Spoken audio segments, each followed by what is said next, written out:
Chris, last training session. How's pre-season gone?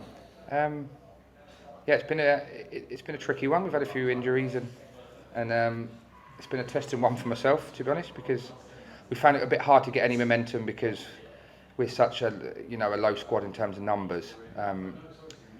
Adding that to the fact we've had 3 or 4 injuries, it's just been trying to manage minutes and just try and get the boys fit. So we've sort of been sacrificial in terms of results whilst playing, some very, very good teams. I mean, when I picked a fixture list of Cheshire and Real Bedford, who were brilliant and the best team we played by far, St Albans, Bedford Town away, Hertford Town away. Anyone knows them knows that's a hard friendly. I picked them for a reason. It's been a pre-season of fact finding for us. It was important that we finished last season such a high. It was important we found out quickly where we needed to improve, and I think we found that. So we've got last prep this evening. Have a meeting here on Thursday where we discuss, with the group, the plan for the season ahead and how we achieve our goals. And I think we're ready. Bit of Astro in the pre-season as well. 9 or 10 teams in the division play on Astro. Yeah.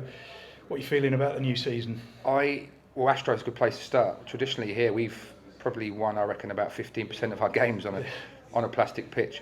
Whether that's a combination of the player we had or this being probably the complete opposite of an Astro at times, especially when we get to January. So we're really focused around playing as many minutes as possible on plastic and 4G surfaces. Not that there's anything wrong with them. I think you've just got to play a certain way and you need to dominate the football for longer spells and you need to be fitter, and especially in the summer where they're quite slow. It's hard to get tempo in any games and I think it's about us being really patient on the football, and that was something we felt we really needed to improve on last year.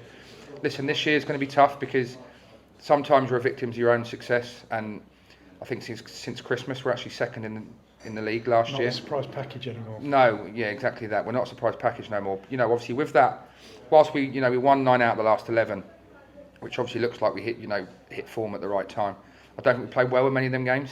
Our possession stats were appalling, and when we actually won 18 points in sort of injury time across the year. That's not going to be repeated. We had some phenomenal days and some phenomenal away trips doing so, but we're sort of trying to restructure everything on the pitch this year to try and dominate the football and try and dominate games and sort of win games that way. So it may take a while to get going, if I'm honest.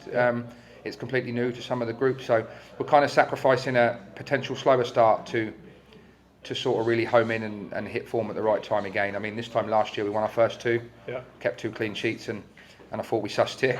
And then we proceeded to, I think we lost 4 on the spin and conceded 3 in every one. And then we had to make sort of drastic changes throughout the season. So we've done that pre-season this year where we set our structure in place that won't change now, and we sort of refine it and then recruit around that. So listen, the aim internally is to finish as high as possible. I think it's important we still really solidify us as a step 3 club. I don't see that as an unachievable target, and I think we should always aim for that. But I think the extra playoff place sort of made that look a bit more achievable on paper. But I think the league may have got stronger. So the actual target I'll probably keep to the players on Thursday. But as you know, with me, we're not going backwards. So and the players, from my perspective, you've not made a lot of changes in the summer. There's often a lot in, lot out in new non-league. It's only 3 or 4 in, 3 or 4 out. What about the new players? Yeah, that's all I really do, to be honest. I think quite a lot of the important part of the club is the culture and understanding the club, the fans, what it's about, and being respectful, being able to come in here after games and sit with supporters and everyone knows who they are, and no one wants new faces every week. That's not how we operate here. So we tried to just improve where we felt we needed to. We signed a striker who scored a lot of goals in this league prior. He spent a couple of years out of the game, due to some unforeseen circumstances that, and it's my job to help him get, to find the love of the game again. And I think we've done that. And listen, he's not going to be right and where he needs to be probably to October, November. But if that's where we plan on the team peaking, then that works with that. Harry Rush we've added in. I thought he was one of the most impressive players we played against last year. Obviously we lost Kyle Brooks to Slough, which was a blow, but he's a like for like, if not an improvement, on that. We've signed another forward this evening in Jeffrey, on loan from Wildstone, who adds a lot of strength and power to our front line, which again would allow Ricardo to, he doesn't feel the weight of his shoulders on, and we can rest him when we need to, and he's not having to play 90 minutes twice a week, and he's not ready for that. I'm trying to think who else we've added now.